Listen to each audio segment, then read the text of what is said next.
Yesterday evening, I was having dinner with my very dear friend Conrad. Conrad has a daughter, 5 years old. And a couple of days ago, she came back from school after a long discussion on octopuses. And she did ask her father, Conrad, well, Daddy, I've learned that octopuses have 3 hearts. Does that mean that they get to live 3 times? So I think Ada touched a very important point that many before me today have touched on. The hardware on which our mind operates really shape what sort of mind emerges from it. I am not a philosopher. I am not a neuroscientist. I'm a hardware builder. And the question of what sort of mind emerges from the technology we, as a community building quantum computers and any type of next generation form of computing, is one that lingers around. And it's often vague, but it does matter a lot.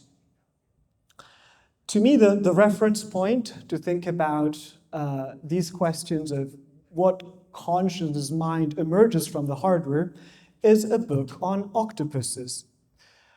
There is a great Australian philosopher, Peter Godfrey Smith, that wrote a book called Other Minds.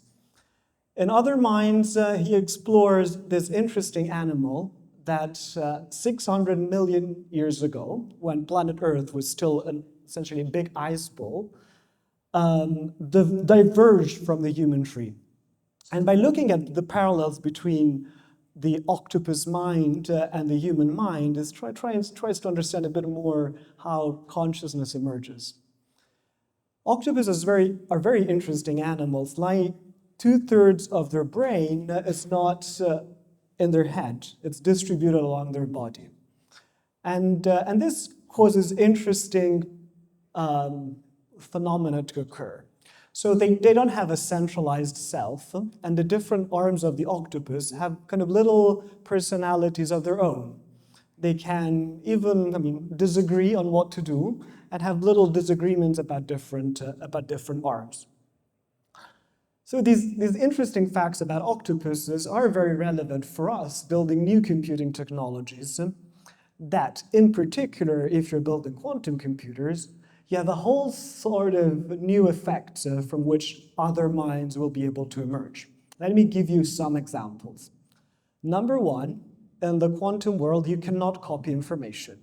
So memory works in a whole different way. Number two, you are able to sense things that are completely forbidden if you are not a quantum object.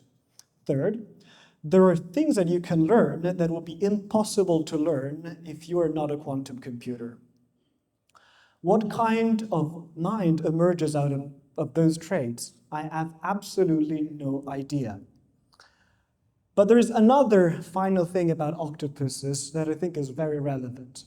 Octopuses have this very sophisticated intelligence, but they're very lonely animals.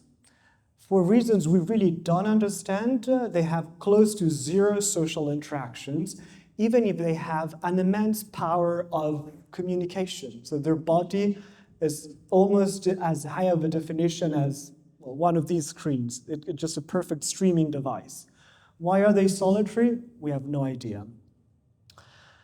So my final point is a political one that has been relatively rare, but for Leonardo's talk today.